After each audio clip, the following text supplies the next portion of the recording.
You're listening to Fishing the DMV with your host, Thomas Ahrens. Fishing the DMV is brought to you by Jake's Bait and Tackle, located in Winchester, Virginia. If that doesn't get you jacked up, I don't know what will.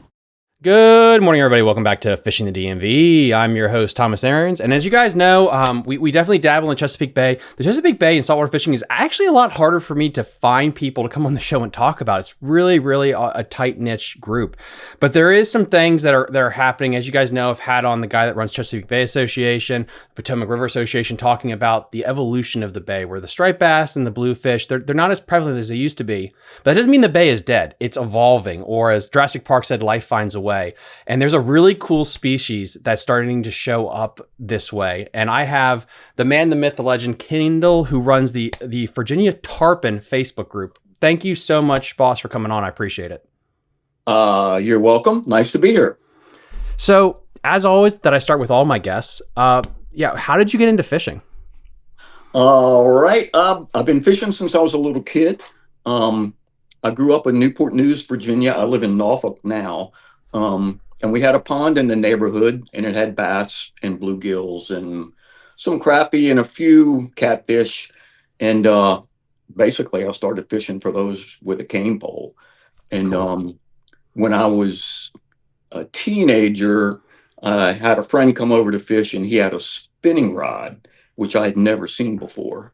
And I thought it was great that he could, cast lures and stuff like that. And I think he caught a bass in the pond. So I went to Wilcox Bait and Tackle and got a spinning rod and started catching the bass and bluegills that way. And it was a lot of fun. And I went to Virginia Tech. And while I was up there, I really got into the smallmouth fishing. We would go to the New River at least twice a week. And I used a little ultralight. I had a DAM quick spinning reel. I don't know if you've ever seen those. They're old German made. I love that. Yeah. And little 4.5 foot ultralight spinning rod. And I did fly fish a little bit on the New River, but not much. And we used tiny torpedoes and little beetle spins. And those things were great. The smallmouths loved them. And we just wet weighted. And it was a lot of fun. So I've been fishing my whole life. And I didn't get into the Virginia tarpon until, much, much later. Did you move back to the Newport area or what did you do after college? After college, I actually lived in Gloucester. I got a job in Yorktown with the National Park Service cool. After college. And I actually lived in Gloucester County for a while. And then I got another job that moved me to Norfolk, and that's why I moved to Norfolk, probably the late 80s. Oh, wow. So you've been in that area for a decent amount of time. So you've seen how things have changed on the bay and just that area. Yes, I have. Yep. What has the fishing been like? Has it evolved over the years to where we get to our lead character, the tarpon? Yes, it has. It's changed a lot. And some of that, I think, are just cycles.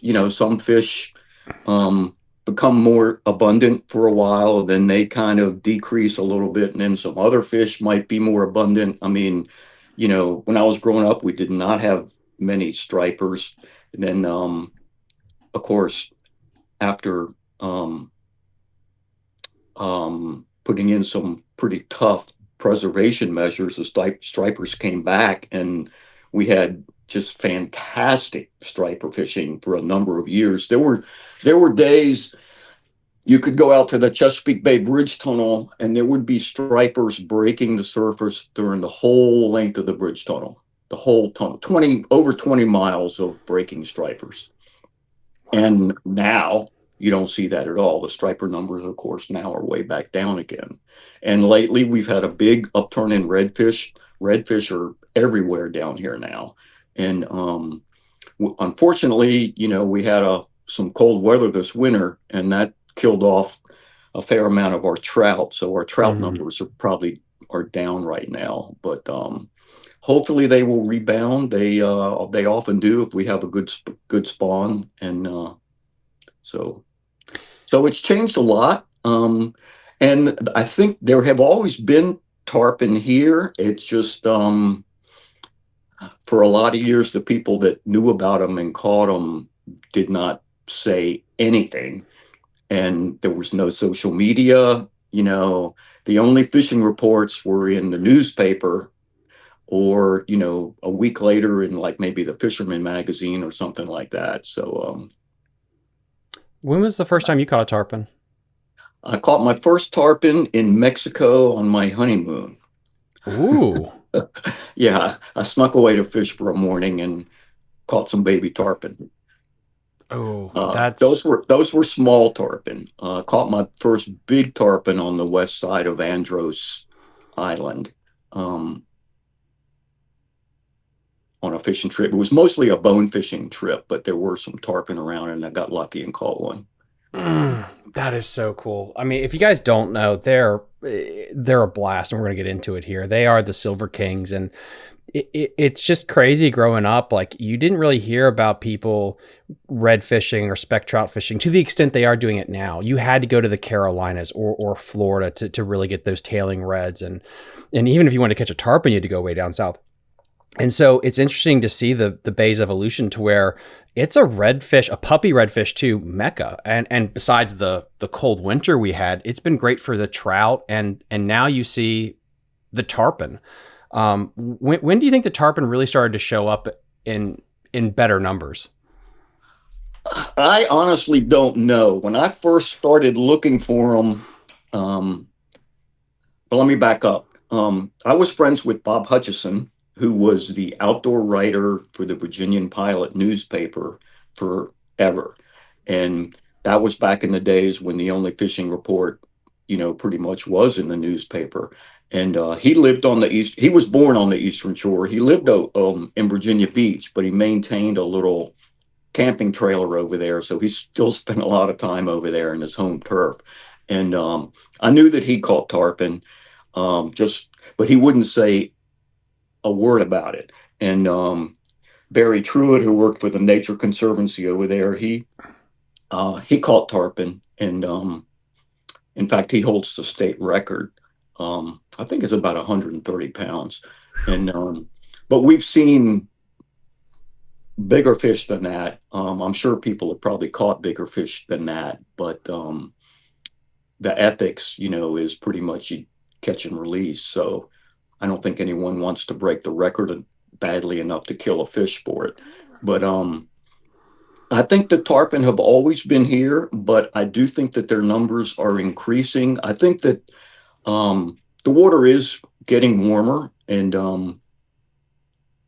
I think some of the southern species like redfish and stuff are becoming, more common around here, especially the tarpon. And some of the fish like the stripers, they may start to hang out up north a little more, if the water stays really hot, too much down here, because stripers don't like hot water. It's not good for them. So, Yeah, and it goes back to just the evolution of the bay, because I remember growing up, we didn't have a lot of like shrimp runs, and now I've seen at least anecdotal evidence by a bunch of people that there's tons of shrimp runs now in the bay, which is a huge change for what the fish are eating, and what like the redfish, the trout, and even like the tarpon chase. Do you see? Have you heard at least of shrimp run in the bay? oh yes, we have. We are fortunate enough to live on a little tidal creek, and we can catch shrimp with our cast net off our dock right here in downtown Norfolk. Wow, that's so cool. So, and Virginia does have a small commercial shrimp fishing industry. It's not like the ones you see in South Carolina with the big boats and the huge nets. Virginia has limited the net size, and they don't let the shrimpers work at night. And I think they have to pull in the net every 30 minutes or so. These are efforts to reduce bycatch. And but yeah, Virginia actually has a commercial shrimp industry now. That's so cool. So yeah, things are changing. Yep. When it comes to the tarpon, I mean, I think for a lot of people up here that probably have only seen them on TV and stuff, they don't kind of understand this whole beast. And I think it's kind of almost like how they act are two different ways. Cause you like for redfish, you have the puppy drum and you're thinking of probably wading and fly fishing shallow water. And then you have the bull reds, which are a lot deeper, again, ballpark, generally speaking. Are these migratory tarpon? Are these the adult mature ones that are traveling up the coast, or is there just a set population here? No, they definitely migrate. They could not survive the winter here. So they come up the coast every spring and they hang out here for a couple of months in the summer and feed, and then they head back in the fall. And they're pretty tough to catch when they're migrating. Hmm. I have friends in North Carolina, and they see the schools moving along and they throw everything in the book at them and they don't eat. I think that when they're traveling, they're in travel mode. Huh. And I think they will only feed when they're traveling, when they come across a school like a bunker or something like that. Then they all feed at once and then they get back in line and keep traveling. But when they come up here to Virginia, um, most of them are actually not in the Chesapeake Bay. They're on the seaside of the eastern shore. That's where um, most of the tarpon are. They do come into the bay, and people. A guy caught one a few weeks ago up near Harborton, um, which is near where Hutch was actually born, and but that's much more unusual. Most of the fish are on the seaside. They're in the back country, and when they come in, they can spread out. I mean, they're not in the schools anymore. You might see a school, but you might see singles, doubles. So they just kind of go everywhere. And they're in water from a foot deep to 30 feet deep. It's kind of like Florida. At lower tides, um, they tend to back off the flats and go into holes. And at high tide, they spread out all over the flats and all over the grass beds. They can be they can be anywhere. So, Mm. and it's mostly what I do is sight fishing. I know that a lot of the other guys, in historically, most people fished bait for them. It's only been recently that people started fly fishing and throwing artificials, and which has worked real well. And that was actually going to lead into my next question, which you eloquently answered. The way you catch them, because I've caught them in Florida before, in cut throughs where you're dropping bait to them, and then I've also tried to catch them on the flats poling. So it sounds like you can do a little bit of both. The fly thing, dude, that is art, to be able to present a fly to a tarpon, get it to commit to the bait, and then also hook them. We haven't gotten into this. For people that haven't tangled with the tarpon before, their mouth is like a cinder block. It's really hard to get a hook into them. Yes, their mouth is, for lack of a better term, it's like all armor plated. It's bone, and yeah, there's pretty much no soft tissue in there, and they are difficult to hook, and it's difficult to keep them hooked. Um, we have started using, and the guys in Florida came up with this, not me. Smaller diameter hooks, Mm. because they penetrate better. So even though you're going after a 100-pound fish, you might be using a 1/0 hook. So you've got some guys use the big hooks, but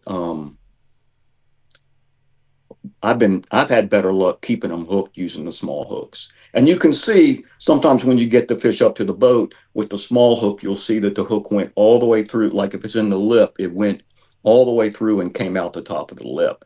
It's hooked really well. And the bigger hooks just don't have that penetrating power because of the diameter of the hook, Mm. if that makes sense. No, it does. When you're dealing with such a tiny diameter hook, what do you do to prevent it from bending out on these fish when you get them stuck and they start doing their thing? That's it's it's tough. I mean, you've tarpon. There really is a lot of skill in fighting fish. Yeah. And a lot of people don't know how to, I'm not trying to, be condescending on the audience, but a lot of people, a lot of anglers don't know how to fight fish very well. And, the classic photo that you see in the magazines and everything was someone leaning back with their rod, the butt of their rod is almost vertical, and they've got that big, beautiful bend in the rod, and then there's a fish down there. That makes a great photo, but you're putting more pressure on yourself than you are on the fish when you do that. We uh, tend to fight the fish almost off the reel. And we set like 3 pounds of drag, which doesn't sound like much, but if you actually use a scale and measure what 3 pounds feels like on the reel, and set it to that, it really helps to have a good reel with a good drag that's repeatable. So that when you can measure 3 pounds and you can set that and you're there. A lot of reels are not repeatable like that. Once you back off the drag and then you tighten it back up again, it's not going to give you the same amount of drag at the same setting, if that makes sense. So anyway, you have to learn how to fight them, and it makes a big difference. People talk about bowing to them when they jump. You kind of take a little bit of slack off the line so that that ups your chances of the hook staying in. And the other thing is even when you do everything right, they still get off a lot. Mm-hmm. I mean, there was Andy Mill, who was the famous tarpon fly angler who's won so many tournaments. There was a show I was watching once with him on there, and he had jumped 25 tarpon in a row and not landed any of them. So, if somebody like him loses 25 in a row, it makes me not feel so bad. Mm-hmm. No, I mean that's part of the enjoyment of those fish is how visceral the bite is, how you can visually watch everything with how much they jump, and then that you can do everything right. And I've landed 3 in my life, I think. Nothing like a world beater, but I can't count how many I've lost down in Key West and stuff. It's just no matter what you do, you can do everything right, and you're gonna always lose more than you bring in.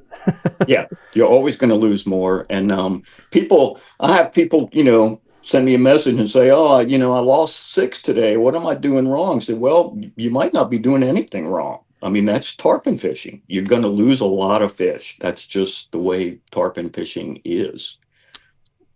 What with this booming industry, is it just tarpon that you can catch in these archipelagos? I mean, you guys can you guys can even look on Google Maps, like below Chincoteague. There's just so many islands and back bays. Is it just tarpon, or is this something that is going to become a thriving redfish fishery if it's not already, to where you can sight fish for different species? There's plenty of redfish over there too. Yes, no question about that. And there are other species too. Speckled trout, bluefish. I've even seen cobia in the backcountry over there. Some sheep's head. So yeah, it's not just tarpon. And there's plenty of sharks over there. That's why I tried fishing the bait once or twice early in the years when I was tarpon fishing, and I was instantly put off by the sharks and rays I had to deal with. I mean, as soon as you put the baits out there, you're going to have a shark on one. So while you're dealing with the shark and everything, and then you've got to re-rig because the shark tends to mess everything up. It wasn't worth it to me. So, plus I wanted to catch one on a fly anyway. So, yeah, that's a whole other episode I need to do, because the sharks are a massive issue right now. Not just, it's becoming more of an issue here, but down in the Carolinas and even Florida, you watch them, like how many tarpon that you lose to bull sharks. It's just insane, because they're learning to, once a tarpon gets hooked up, just stay underneath the boat and you'll be able to get them eventually. Yeah. I had a funny thing happen one day. I was on the grass flats over there, and I saw 2 tarpon, and I didn't get a shot at them. They kind of just disappeared. It's amazing sometimes how they disappear. I mean, you've got a fish that's 75 pounds and the water's only 2 feet deep, but the fish will submerge straight down like a submarine and then just vanish. It's like, where'd they go? There's grass, so you would think the grass would be moving. But anyway, these fish, two fish disappeared. And a few moments later, I saw a pair of sharks swimming straight at me right at the bow. And, so I thought about, well, I could cast to the sharks and um, just see what happens. But I didn't really want to catch a shark. But I did throw the fly out there, and one of them turned on it. So then I pulled it away, and the shark swam away. And then when I looked down, right underneath the bow of the boat, right at my feet, were the two tarpon. They were hiding, I guess, under the boat from the sharks. Wow. And they were, I mean, I could have grabbed one. So of course I didn't have a camera or my phone or anything. So I did try to tiptoe off the bow to see if I could get a picture, but that didn't work. As soon as I moved, they were gone. But yeah, so we've had them swim under the boat. And initially, when I started fishing for the tarpon over there, they were so unmolested that if you got a decent shot to one, they would eat. They weren't. It was nothing like Florida, where you get all these refusals, and the fish have learned the flies, and the guys in Florida now, they're using like 40-pound bite tippet because the tarpon can see the heavier leaders. And you don't have to worry about that in Virginia. You can use 60, 80-pound tests, and tarpon don't care. Do you see I mean, Florida Keys is a massive area compared to all of the islands and inlets on the eastern shore of Virginia and Maryland. It's just way bigger. Do you see more guides popping up, if any, for this, or do you think it's going to stay kind of under the radar indefinitely? Oh, it's already gone up a lot. Yeah, there's more boats fishing for tarpon every year. It used to be we would not see one other boat all day. 15 years ago, you would not. And if you did see a boat, you knew who it was. It was like, oh, well, that's Hutch, or that's Stant, or that's Barry's boat. But now you do see more boats, and you see more people, and it has it has surprised me to see some of these people in what are known as good spots, because I didn't tell anybody, and most of the people I know didn't tell anybody. But somehow, I don't know if people are just being followed, but there are more boats, and they seem to be finding some of the good spots faster than I ever did. But Is it an eventuality that we're just going to have we're going to have tarpon in the bay or in Virginia waters that everyone knows about? And should there be different regulations, if they're not already, to help protect this growing population? that's a fantastic question, because I hate to say this, but there are no regulations for tarpon in Virginia. Wow. No.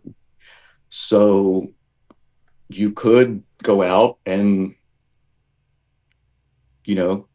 catch 5 or 6 and bring them back to the dock and hang them up like they did in the old days, and take your picture, and, and be a macho man. But, and I have tried, and now that I've gotten in contact with you, I might have to call you back one day about this. But I have tried to get tarpon. Excuse me. I've tried to get tarpon protected in Virginia without any success. It's a long story, but VMRC. I have contacted the Virginia Marine Resources Commission, and basically they're not interested. I've talked a little bit to some environmental people, and some people have suggested going through the state legislature, which seems like even more impossible to me. They don't get anything done. But and getting tarpon protected with legislation. If they were made a game fish, they would be illegal to possess. But at the moment, since everyone has said no, at the moment, those of us who are interested in doing this are kind of waiting for a change in command at VMRC, and perhaps a change in command in the governor's office. maybe we'll get some people in there who have a more sympathetic ear, because I do think that the tarpon numbers are increasing and the angling effort for them is increasing, and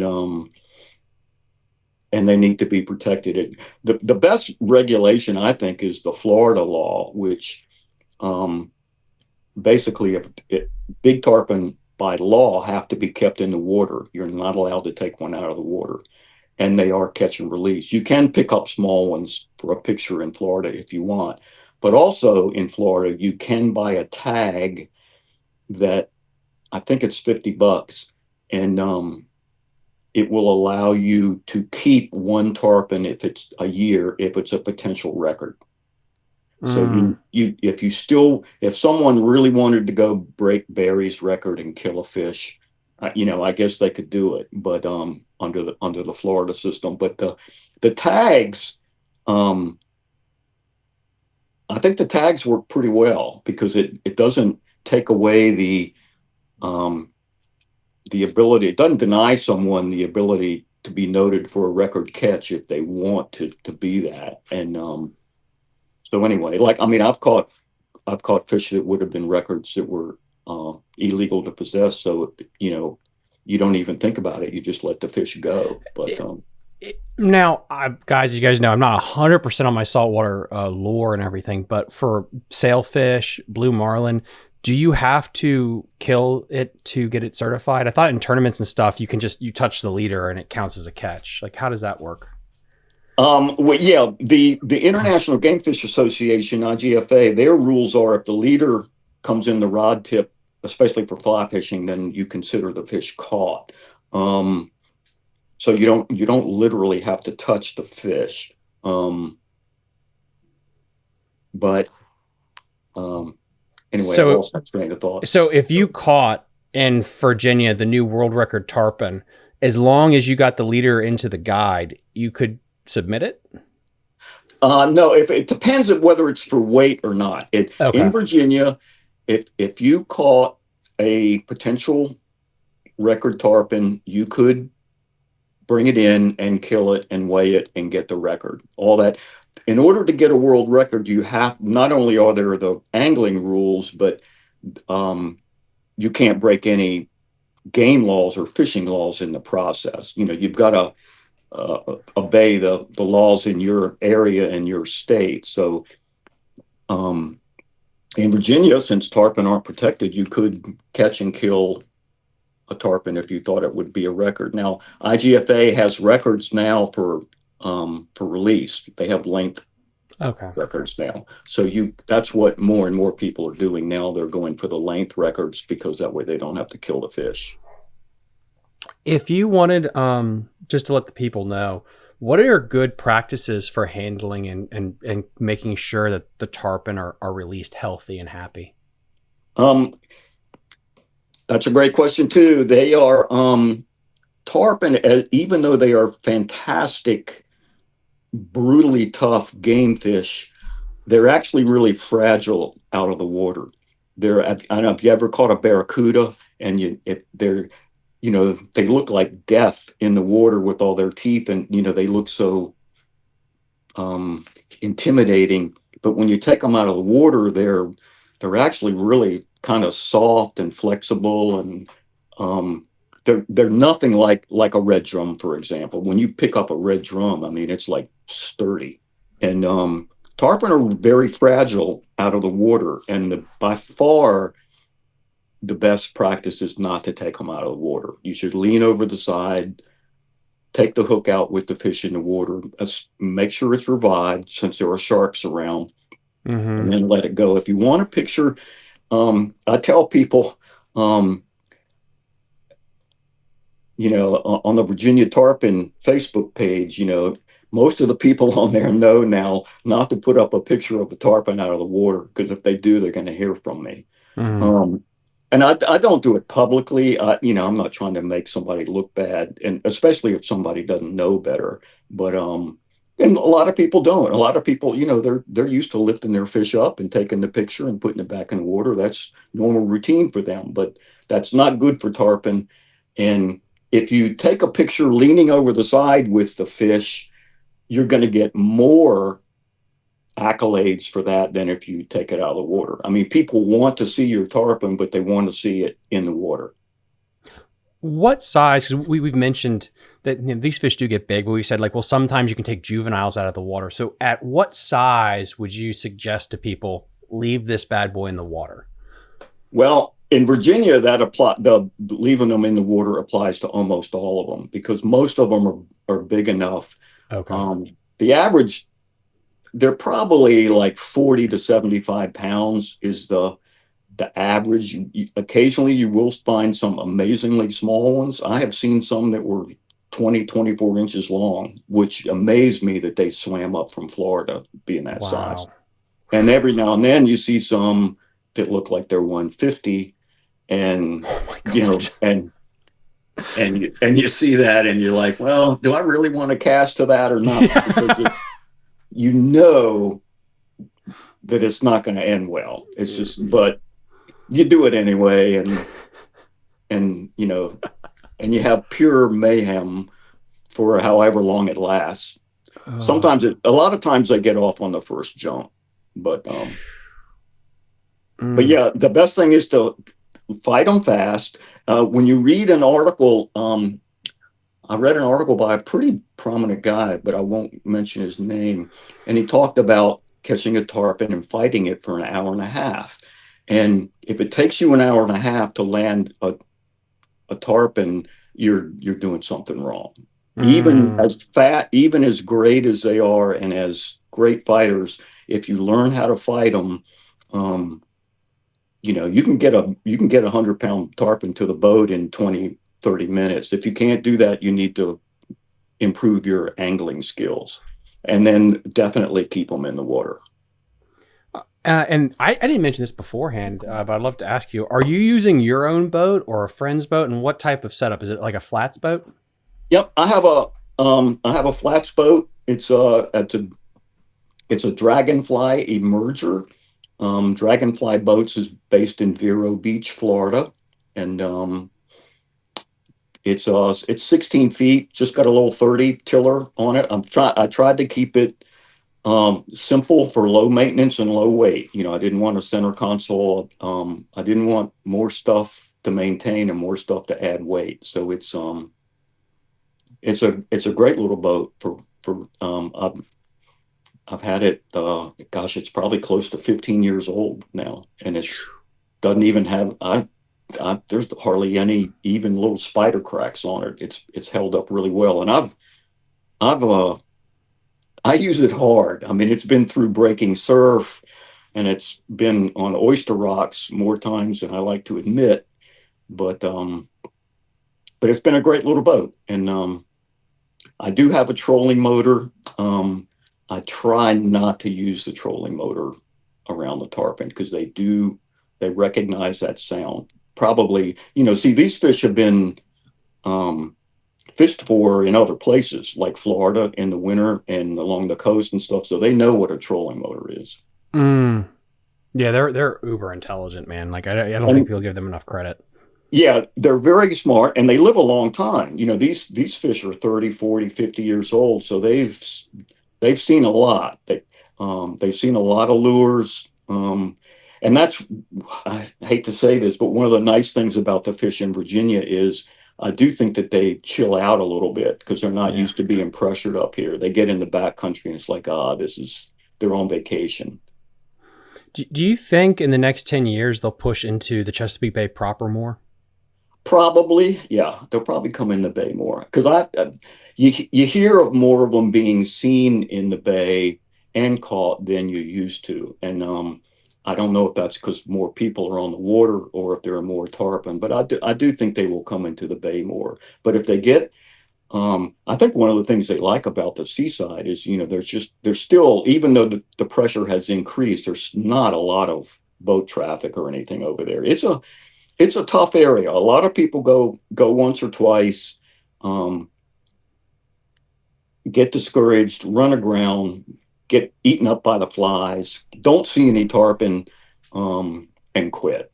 So I'm happy for that.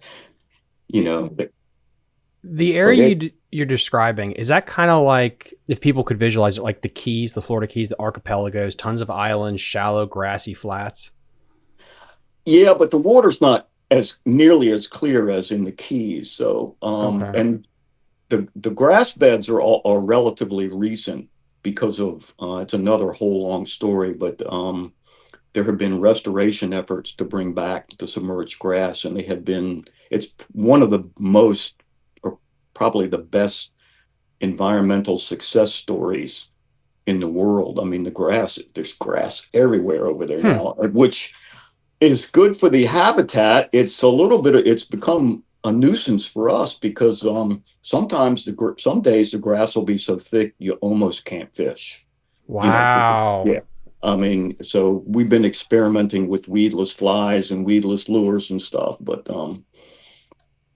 yeah, so a lot of Um, it is, I like to fly fish because it's sight fishing, and tarpon are one of the differences with tarpon is sometimes, like if there's a tarpon on the flats, and it's almost like I see you and it sees me, and it's almost like a game. It's one on one. Okay, am I gonna get you to eat this fly? There's almost like a psychological aspect to it, and which to me is really really fun. And the other thing, of course, about fly fishing and sight fishing is you almost always get to see the eat, which is absolutely fantastic. A lot of people think that a billfish bite is the best bite in fishing, but I think a tarpon bite is. I mean, I was fishing a slider one time, so the fly was basically on the surface, just slightly submerged, and this tarpon came up underneath it, and it's like a 5 gallon bucket comes up on this little fly, oh, and then the mouth closes, and it was 10 feet from the boat. It was right in your face, and I mean, you just can't have more fun than that. Even if the fish gets off, I mean, those images get burned in your brain forever. You just never forget seeing an eat like that. It's just fantastic. And then, of course, when the line comes tight and the tarpon feels the hook, the first thing they do normally is come straight up out of the water. And of course, not only do they jump, but they jump a lot. And I mean, they clear the water. They don't just shake their head at the surface like a speckled trout. I mean, they completely clear the water and do flips and loops. And it's also audible because when they shake their heads, their gills rattle. So, I mean, the sensory experience catching oh, one is fantastic. And that's part of the fly rod thing, too, because um, if you're working the line with your hands instead of having it on a reel, you feel that power right.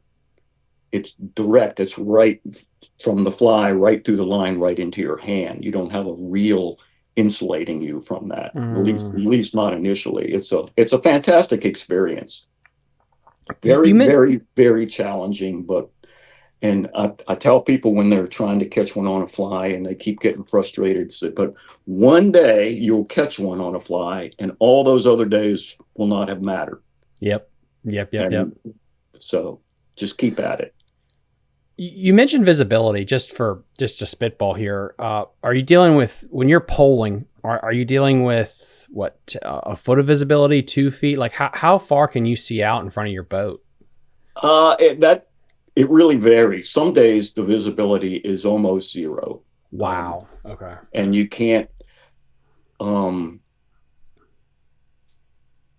but then it's never as clear as the Keys. But if you get closer to the ocean and on those grass flats, um, you can see a couple of feet sometimes. Yeah. How close can you, generally speaking, get to them before you can actually see them, but not spook them with the boat? Um, 100 feet? well, they don't. No. I actually hooked. We Most of the fish we've caught in my boat have probably been caught in anywhere from 10 to 30 feet from the boat. Oh, wow. It's Damn. close. Yeah, it's close They're really because not you boat can't. shy. That's crazy. Yeah, and they don't, if you're quiet and not using a trolling motor, they don't spook so much. There are some days, I have been over there on some days where you couldn't look at one without spooking it. They were just Hmm. antsy for some reason. And I've never been able to figure out why. But yeah, this is because of the visibility being not so good, a lot of it is close in. So That's so cool. So when the when the tarpon season comes to an end and they migrate back, are these grass flats dead, or are there other species that people could target? oh, there's in the fall it gets really good for the as the tarpon are thinning out, the redfish and speckled trout kind of turn on, and the fall is a great season over there. And you can do the red fishing can be um, just like people always show in South Carolina, where the fish go up in the grass on the big flood tide, and you can see them That's so tailing. cool. And Ah, that's so it's cool. funny. It's funny that attracts so many people because I've actually learned I like fishing for the reds at the dead low tide better because when they're up on the grass flats, they're all spread out. I mean, you might see one and you go after it, and then you know whether you catch it or not, then the next fish is another 40 or 50 yards off in another direction. But at low tide, they'll be in a hole. There might be 15 or 20 fish in a little hole that's a foot deep, and you can still see them and you can still sight fish for them, but they're all in one spot. It makes it makes it easier to catch a few. Than you're not chasing one at a time, you're chasing 10 or 15 at a time. How close can you get to the tailing redfish, generally speaking, before they spook? um pretty close. It depends on the fish. And some if you see, it takes some experience. If you see that a fish has found something that it wants to eat, that it's focused on something, you sometimes you can walk right up to them because Wow. they're trying so hard to get to this little crab or something that's hiding from them. But if they're just cruising along, swimming, looking for that food, they can spook really easily. Um, I have spooked plenty with a bad cast, um, but I've also had them turn around. I've had them, the fly land behind them, like by their tail, and I've had them spin right around and eat it because they heard something in the water behind them. So it varies, but they can be spooky or not spooky. That's hard to. There's not a uniform answer for that. Do you tie your own flies? Yes. Mm, that's a skill. That's such a cool skill set. That's getting lost nowadays. I mean, I think the trout community has it, but that's getting smaller and smaller. But it's so important to be able to have that ability to match the hatch when you're dealing with tarpon and redfish. Yep. And that gives you something. The fly tying gives you something to do on the bad weather days. How many flies do you go through? I mean, I'm assuming with a tarpon, it's like one and done. Yes. Each fly gets retired if it's successful enough to to get a bite and actually get back to my hands without getting chewed or broken off. Yeah, I retire them. And as everybody will tell you, your hooks need to be scary sharp. Mm. They're not for tarpon. I know that the chemically sharpened hooks are really sharp out of the box, but they're not sharp enough out of the box. You still need to touch them up, and it takes almost nothing. The hooks that are really, really sharp out of the box, it takes I mean, like 3 or 4 strokes to get that extra stick in the fingernail sharpness that you need. You really need a sharp hook. If you're wasting your time if you don't have a super sharp hook, it's not going to work. Kendall, I really appreciate you coming on today and just giving us a glimpse at this really new fishery, and not just for the tarpon, but also for the redfish and the trout. Because I definitely, up here on the upper end of the bay where I live, it's always just been striper and bluefish pretty much. And to see this evolution, I'm a little sad that the striper are kind of going away, but it's not like the bay's dead. It's not like the Eastern Shore's dead. There's so many other cool species to hunt. And I remember as a kid always watching on ESPN and stuff, catching redfish, specks, and tarpon down in Key West. And the fact that all these species are moving up here, that's really fun. Yep. There's still plenty to fish for. No question about that. I also want to mention your Facebook group real quick. And then guys, I'm going to link this in the episode description as well. What made you want to create a Facebook group for tarpon in Virginia? I wanted, first of all, I never did anything. No, I guess I got to back up a little bit. I never talked about tarpon in Virginia very publicly until I knew somebody would write an article about them one day in one of the magazines. And finally somebody did, and it was an excellent article. It was really good. Rick Burnley did that. And after that, it's like, okay, the cat's out of the bag now. It's been in a national magazine. So I actually started the Facebook page because if someone went to a search engine on the internet and typed in Virginia tarpon, I wanted them to find something that was accurate and truthful, and especially something that promoted the ethics, the catch and release, keep the fish in the water, stuff like that. So that the main reason I did it is I wanted people to get straight scoop on Virginia tarpon. And I also wanted to help. It sounds kind of contradictory because people think I'm publicizing the fishery, which I am, I guess. But I'm doing it as much as I can from the conservation point of view. I work with the Bonefish Tarpon Trust. I know those people down there, and I use a lot of their information as far as handling the fish and catch and release. I just share their information on there and stuff like that. So that's how it came to be.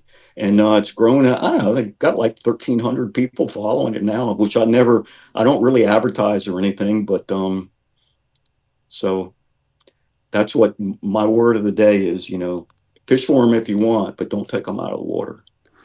And I really appreciate your mindset, because it is, at some point, do you try to prevent people from finding out about it, or is it now the phase in which you have to educate and teach? Yes. Because and that's hard, because you can't do both. You got to pick a route to go, and you're right, like, you need to let people be aware that this is a really, really finite resource, and we need to take care of it, and it's really special. And if the state is not going to do it, us as anglers, we need to be responsible to ourselves. Right. I couldn't have said it better. That's a great way to say it. Yep. Because you shift from secrecy to education. Yep. Right. Yep. I 100% agree with that. And guys, I mean, when if the VMRC or the department ever says anything, I will try to get them on the show to kind of get their thoughts as well.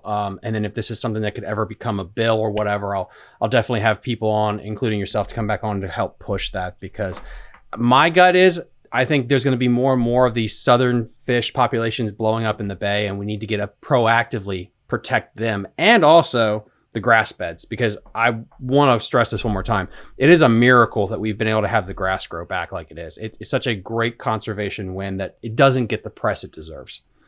It is. And another conservation concern is, now that the grass is everywhere, and now that more people are fishing the grass beds, I'm starting to see prop scars. So, people need to be aware. If you run your boat, if the water's a foot deep and you run your 50 horsepower outboard through that grass, you're gonna tear it up. So, Sir, thank you so much for coming on today. I really appreciate it, guys. As always, link in the episode description to everything we talked about. If you have any questions, please feel free to click on the link and join Virginia Tarpon. Also, if you want to email me, fishingthedmv@gmail.com, for any questions, like and subscribe to the channel, and we will see you guys next time on Fishing the DMV. Bye. You're listening to Fishing the DMV. with your host, Thomas Ahrens. Fishing the DMV is brought to you by Jake's Bait and Tackle, located in Winchester, Virginia. If that doesn't get you jacked up, I don't know what will.